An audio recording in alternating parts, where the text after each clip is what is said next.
Oke, saya ulangi lagi. Jadi apa sih fisika itu?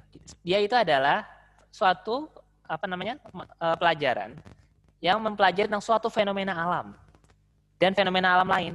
Dan apa sih hubungan di antara fenomena alam tersebut? Contohnya tadi ya, jarak adalah kecepatan dikali waktu. Itu adalah fisiknya. Biar ringkas nulisnya, makanya para ilmuwan membuat simbol S sama dengan V kali T. Itu biar gampang. Karena kalau nggak pakai itu, susah nulisnya. Bentar. Contohnya tadi ya, S. Nah,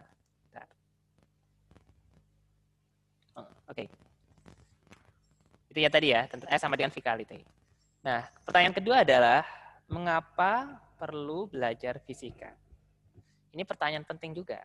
Karena kalau kita gagal menjawab pertanyaan ini, nanti saya yakin akan berbeda sekali antara orang yang punya alasan belajar dengan orang yang tidak punya alasan belajar, itu akan sangat berbeda. Kalau kita punya alasan kuat, perlu belajar sesuatu, maka dengan mudah kita bisa menguasainya. Tapi kalau kita nggak punya alasan, yakin deh berat nanti di belakang ini. Nah, maka ini perlu saya clearkan dulu di depan. Nah, apa menurut kalian? Kenapa sih perlu belajar fisika? Atau nggak usah Pak, ini apa? Sebenarnya nggak usah, ini kepaksa aja. Misal, nggak apa, saya disampaikan aja. Atau kalian, maaf Pak, belum tahu Pak. Nah, ya nggak apa-apa, jujur aja bilang belum tahu. Ada yang sudah tahu kenapa perlu belajar fisika?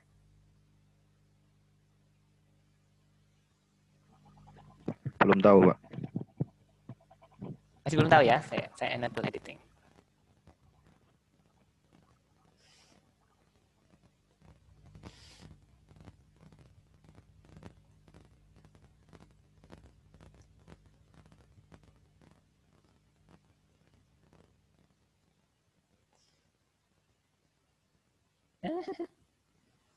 Nah, share screen-nya tutup. Oke.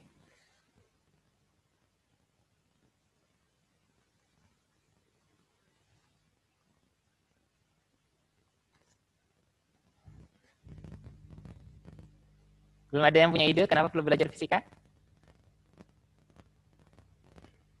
Ya, Pak.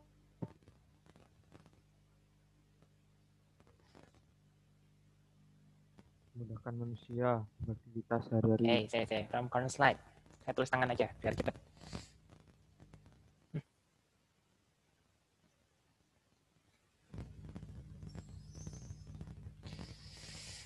Oke, mungkin sebagian merasa ya sudah dipaket, sudah dipaket.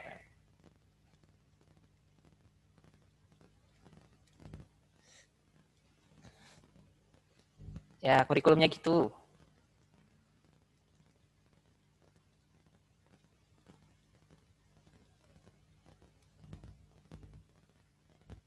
Dan lain-lain.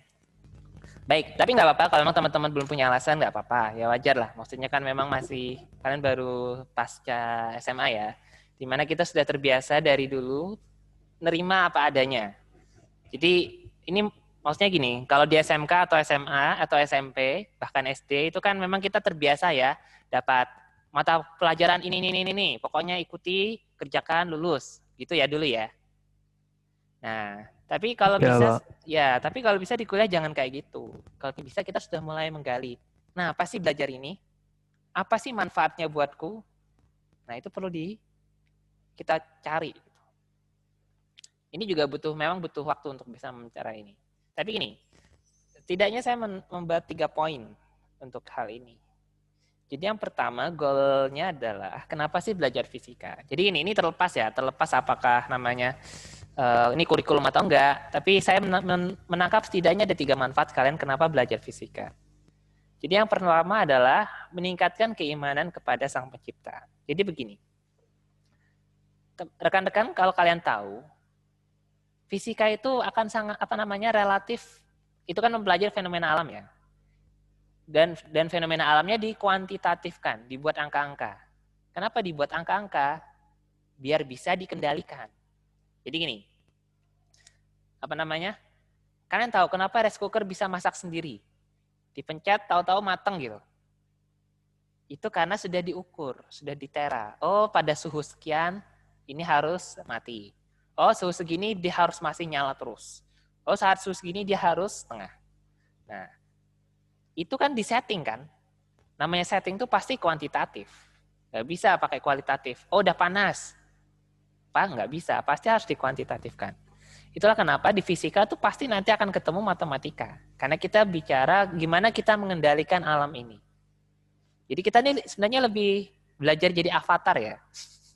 Tapi avatarnya yang logis ya. Maksudnya dalam artian dengan sains teknologi. Dengan sains teknologi kita bisa mengendalikan listrik. Kita jadi pengendali listrik gitu. Listrik bisa dikendalikan dari sana sampai ke rumah kita, sampai di laptop kita, sampai di HP kita. Itu kan kita mengendali. Kita juga bisa mengendali air. Jadi dibendung dengan teknik bendungan sehingga bisa mengalir ke sawah-sawah. Itu juga pengendali. Api, kompor kalian, itu kan bisa dikendalikan kan? Nah, itu jadi pengendali api. Ya. Sebenarnya kalian itu avatar sebenarnya. Cuman avatarnya menggunakan teknologi. Nah, semua itu bisa terjadi karena ada yang mengkuantitatifkan. Nah, oleh karena itulah nanti di fisika ini pasti akan ada perhitungan-perhitungan. Karena tanpa perhitungan yang tepat, pasti nanti akan rusak semua itu. Bayangin kalau PLN ini nggak dihitung, nggak diatur gitu listriknya, pasti udah rusak semua alat-alat kita ini. Termasuk juga rice cooker, kalau nggak dihitung pasti gosong. Nah, disitulah kita akan sadar nanti ketika fisika, oh Pak, kok fisika hitung tok gitu, susah banget ngitung-ngitungnya.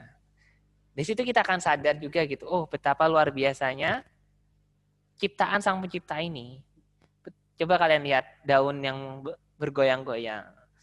Itu kalau mau dibuat persamaan matematika itu susah banget. Itu sudah levelnya sudah tugas akhir mungkin. Jadi gini, kalau kita bicara alam semesta yang sebenarnya, itu nanti kita akan sangat sulit untuk bisa membuat persamaan yang sangat eksak itu hampir mustahil. Paling bisa dengan pendekatan-pendekatan.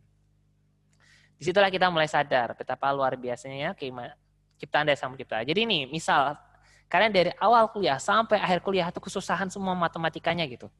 Nggak apa-apa, itu berarti tetap dapat goal. Goalnya apa?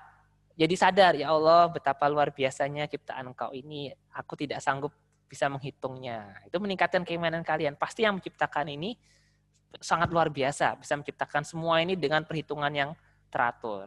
Kenapa bumi sampai sekarang tidak bertabrakan dengan bulan, matahari, bintang dan sebagainya? Itu karena dihitung dengan sangat teratur. Jadi itu ya. Jadi misal nih, ini worst case-nya ya. Worst case-nya fisika ini nggak kepakai kalian dari awal sampai akhir sampai nanti pasca kampus. Setidaknya ini saya rasa tetap bermanfaat bagi kalian. Bisa meningkatkan keimanan kan kepada Sang Pencipta. Betapa luar biasanya Sang Pencipta ini yang menciptakan segala alam ini dengan penghitungannya yang sangat teliti. Itu yang pertama. Yang kedua adalah melatih kemampuan otak dalam menganalisis. Ada yang pernah nge-gym? Kalian? Ada yang pernah nge-gym nggak? Tidak. Belum pernah ya? Belum pernah. Baik. Belum pernah. Oke, tapi pernah dengar orang nge-gym? Pernah. Nah, itu kan kelihatannya kan ngapain sih gini-gini gak jelas? Oh, tapi ternyata ada manfaatnya ya. Manfaatnya apa? Ototnya jadi tambah besar kan ya? Jadi tambah kuat kan? Nah, seperti sebagaimana gym melatih otot untuk tambah kuat, seperti itu pula lah otak bisa dibuat lebih canggih dengan dilatih menganalisis. Jadi, nanti ketika kalian menganalisis persamaan-persamaan di fisika, kalian lihat ya, lo ngapain Pak, kayak gini gak jelas dihitung, ember bocor kok dihitung, ini itu kok gak jelas dihitung. Ya sama gak jelasnya nge-game, ngapain sih ngangkat-ngangkat barbel gak jelas? Ya, ini dalam rangka melatih otak kalian, otak kita semua, agar bisa lebih canggih lagi dalam menganalisis. Jadi insya Allah nggak sia-sia juga gitu. Jadi ini yang kedua ya. Jadi yang pertama, setelah meningkatkan keimanan kepada Sang Pencipta, ini juga bisa melatih otak kita dalam menganalisis. Jadi nanti pasca fisika selesai, nanti kalian mau membuat tugas akhir, skripsi, penelitian, analisis di dalam fisika inilah yang akan kepakai nantinya. Insya Allah. Itu yang kedua. Yang ketiga, menjadi bekal dalam mengembangkan teknologi. Nah, ini nanti kalian, saya nggak tahu, nanti kalian akan bidang apa, misal bikin robot atau apa. Nah, dasarnya itu nanti akan ke fisika. Jadi kalau bagi kalian yang terjun ke engineering, Itu nanti ya basisnya di fisika ini. Jadi masalah gerak, masalah ini. Kayak robot kan pasti maksudnya dibuat bergerak kan. Defaultnya kan entah robot pembersih, robot apa yang kayak kemarin dibuat oleh IT Telkom. Kemarin kan sempat buat beberapa robot ya untuk COVID ini. Jadi ada robot pemulasaran jenazah, robot pembersih apa buat ini. Nah, itu pasti punya gerakan. Dan namanya gerakan apa namanya? Ya, itu pasti ada fisikanya di sana. Ini suara saya masih kedengaran nggak? Testing. Dengar, Pak. Dengar, Pak. Dengar. Benar, Pak. Baik, alhamdulillah. Benar. Tadi saya lihat baca di chat ada yang sempat gangguan. Oke. Tapi nggak apa, ini saya record kok. Soalnya nanti bisa ditonton lagi. Baik. Selanjutnya. Nah, bagaimana cara belajar fisika? Baik, ini mungkin yang penting juga ya. Jadi setelah kita tahu apa sih tadi fisika, mengapa perlu belajar fisika, nah sekarang bagaimana cara belajar fisika. Ini semua pengen dapat nilai bagus semua kan? Tentulah. Wah, jelas Pak, jelas. Pengen, Pak. Mau, Pengen. Pak. Mau. Pengen, Pak, mau. Mau, pasti mau lah. Saya juga senang gitu. Kalau masalahnya semuanya dapat A itu saya sangat senang sekali. Nah, tapi itu tentu perlu teknik kan. Nah, ini saya ajarin gimana cara belajar fisika.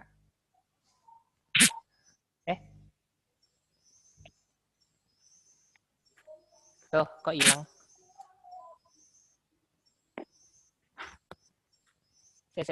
Aduh, hilang. Aduh, maaf, slide-nya satu hilang.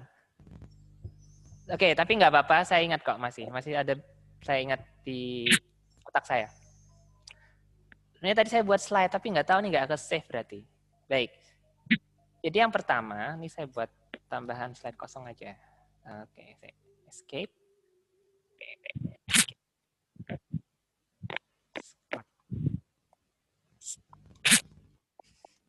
New slide.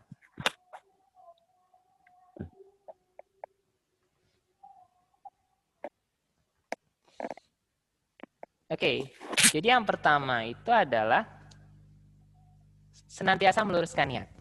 Ini yang pertama paling penting. Maksudnya apa? Jadi gini, kalau di dalam bahasa umumnya itu adalah kayak berpikir besar. Kalau kita berpikir besar, maka kita akan dapatnya besar. Kalau kita berpikir kecil, kita dapatnya kecil. Itu di dalam buku-buku pengembangan diri ya. Tapi kalau dalam bahasa agama mungkin itu adalah meluruskan niat. Karena kita hanya mendapatkan apa yang kita niatkan. Jadi gini, kalau rekan-rekan niatnya hanya sekedar ikut kuliah, ya sudah sekedar ikut kuliah saja yang didapatkan.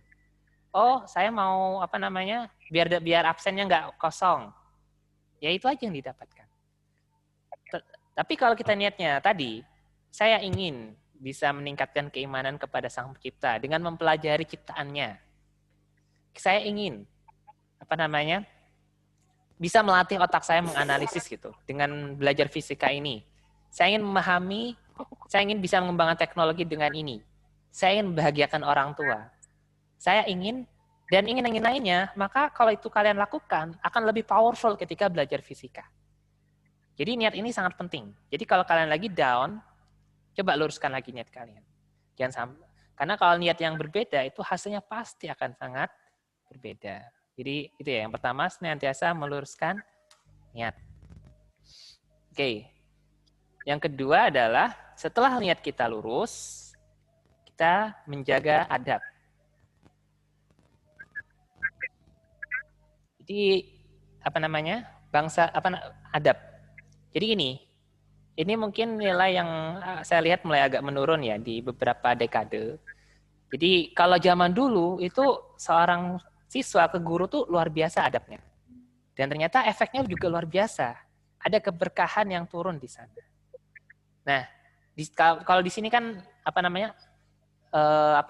jadi zaman saya pernah diceritain gitu. Zaman dulu ada seorang mahasiswa, jadi ada dosennya, dia ngapusin papan tulisnya. Terus cium tangan atau apa. Mungkin dulu dari pesantren atau apa. Pokoknya adabnya dijaga terus gitu. Ternyata efeknya sangat bagus bagi beliau seperti itu. Ya, tapi saya nggak minta kayak gitu, enggak. Tapi minimal adab-adab standar itu tetap dijaga. Jadi misalnya ini kan kita kuliah online nih. Meskipun online, tapi saya harap tetap dalam kondisi yang siap belajar. Jangan sampai lagi kuliah tidur-tiduran di kasur. Ya, saya pernah jadi panitia seminar. Itu ada yang nggak sengaja kamera on, materi lagi materi dia tidur-tiduran ke screenshot. Nah, kan gimana gitu.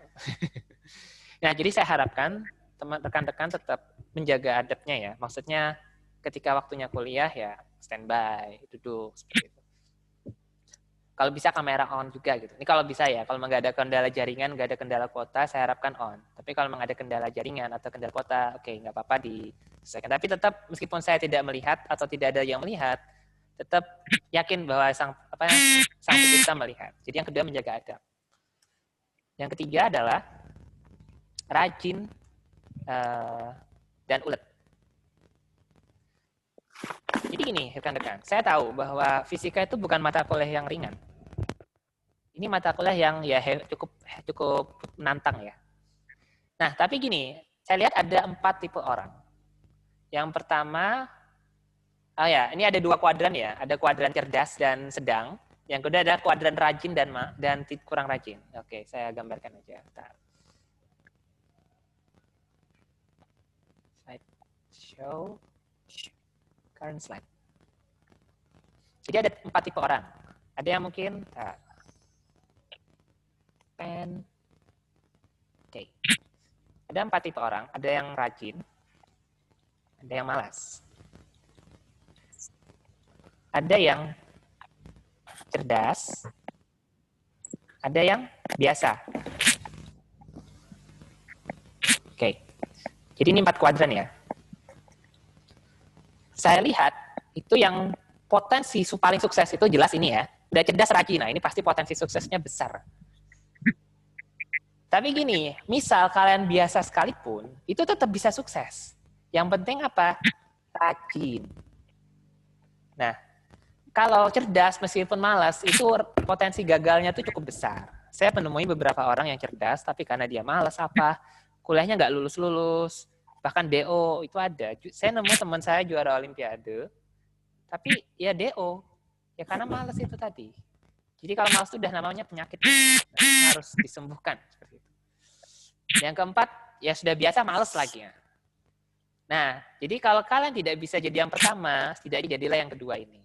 Nah, ini saran saya. Meskipun kalian biasa-biasa aja, nggak pernah belajar fisika, nggak tahu ini, tapi kalau kalian rajin, yakin bisa. Saya pernah diajar oleh seorang dosen fisika teori. Dulu beliau cerita, beliau sempat mutung kuliah gara-gara ya pokoknya mutung kuliah lah beberapa semester. Terus akhirnya beliau tersadar dan ingin kembali ke jalan yang benar. Tapi beliau sudah tertinggal terlalu jauh. Terus beliau nanya ke temannya yang paling pintar di kelas, Pak, ini kan saya nggak bisa nih. Bro, sorry, kan temannya ya.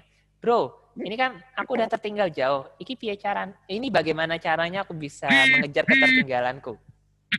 Akhirnya dikasih saran temannya, yaudah kamu tiap hari nulis 10 halaman.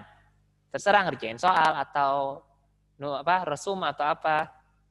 Ya, akhirnya beliau lakukan.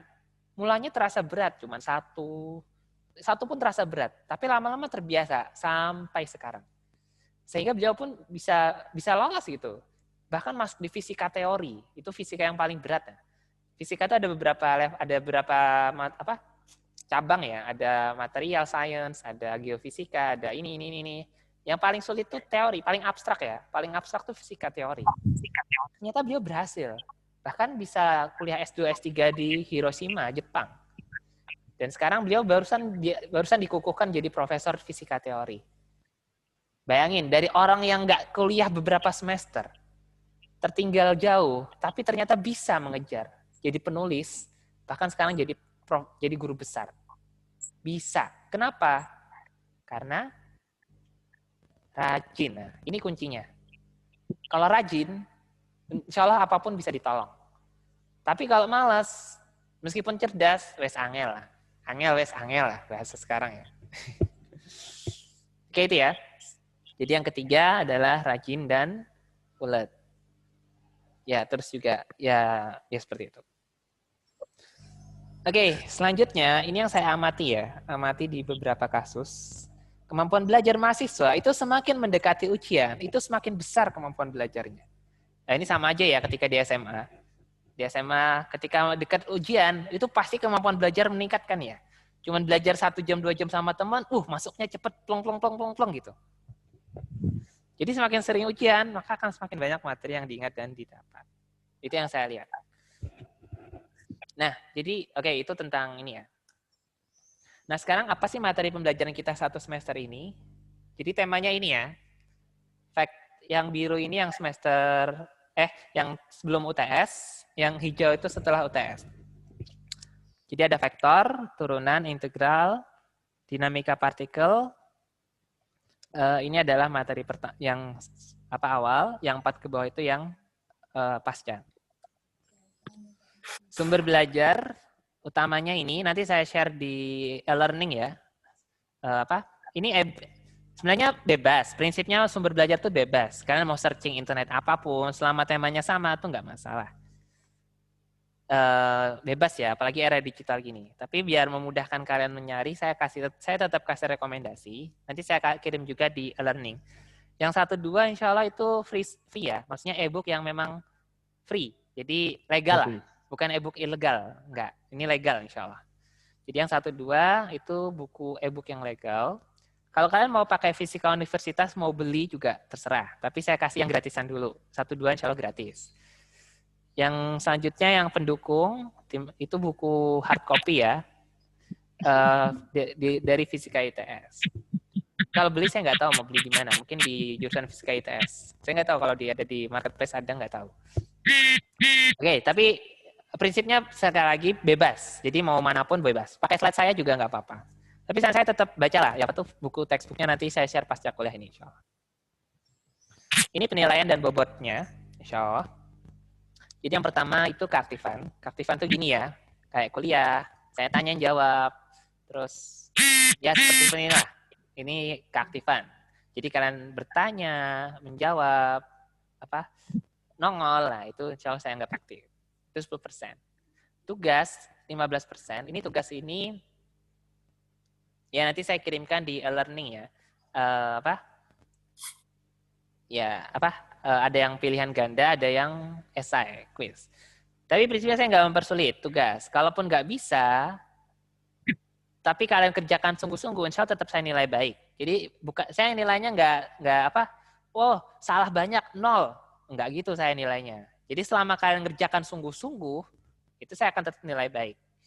Jadi salah semua, berembar-rembar. Enggak 0, enggak. Mungkin bisa 70, 80 atau ya kayak gitu. Intinya tugas itu saya nilainya tidak terlalu detail. Saya cuma menilai kesungguhan. Itu. Jadi selama sungguh-sungguh, insya Allah nilai tugas itu akan bagus. Yang ketiga, tes lisan. Tes lisan itu ada 2 model ya. Ada yang saat kuliah, ada pula yang pasca UTS atau UAS. Jadi nanti akan ada momennya saya melakukan tes lisan. Ya tes lisan ya one by one. Nanti saya bisa sama si Rod, sama Marcel, sama Sandi, sama yang lain. Nanti akan saya buat gelombang-gelombang. Jadi gelombang 1, 4 orang pertama atau 8 orang pertama misalnya. Ya saya tanya seputar kuliah lah. Tapi ini kemungkinannya setelah UTS atau setelah UAS. Ya persis setelah itulah kira-kira. Kalau UTS insya Allah jelas ya. UTS ini saat UTS nanti. UAS saat UAS nanti. Nah, oke, sampai sini ada yang mau ditanyakan dulu?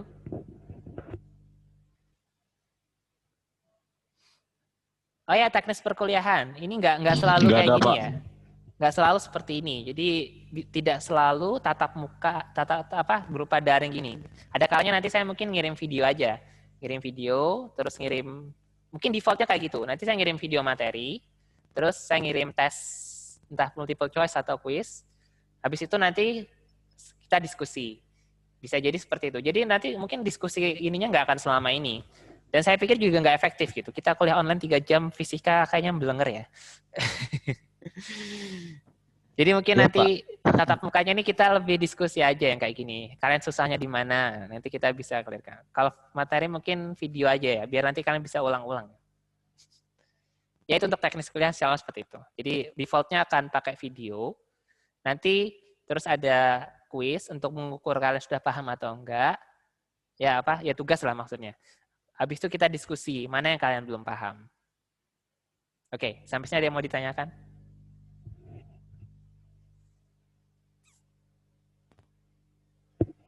Tidak ada Pak, saya. Untuk yang lain gimana teman-teman? Kalau untuk saya enggak ada Pak juga. Baik, kalau nggak ada, saya lanjutkan yang selanjutnya itu pretest. Jadi ibarat dokter ya. Ini kan saya mau dokter itu perlu diagnosa dulu kan sebelum ngasih treatment. Sebelum ngasih treatment didiagnosa dulu. Ini kondisi pasiennya gimana sih? Harus kasih treatment apa yang tepat dan seperti itu. Baru Oke. Jadi ini juga saya akan buat pretest. Tapi jangan khawatir, ini nggak saya masukkan penilaian IPK. Ini cuma pengen tahu tok gitu. Oke, kalian kerjakan aja di link multiple choice aja. Kerjakan apa yang kalian tahu. Kalau nggak tahu, abaikan. Oke, bentar ya, saya stop share dulu. Saya kirim linknya. Oke. Copy. Chat.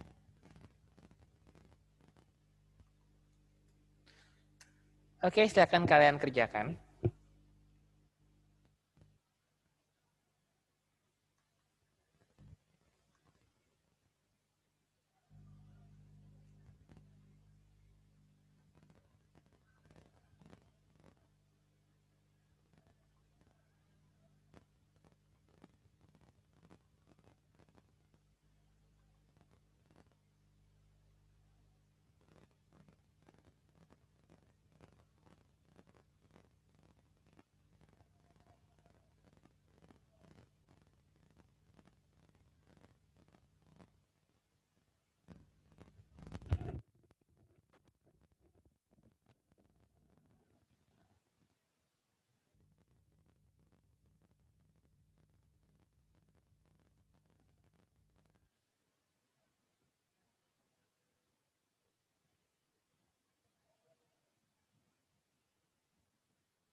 Oke, saya pikir nanti kalian lanjutkan sendiri ya. Nanti akan selanjutnya saya akan sampaikan lewat chat di grup WA.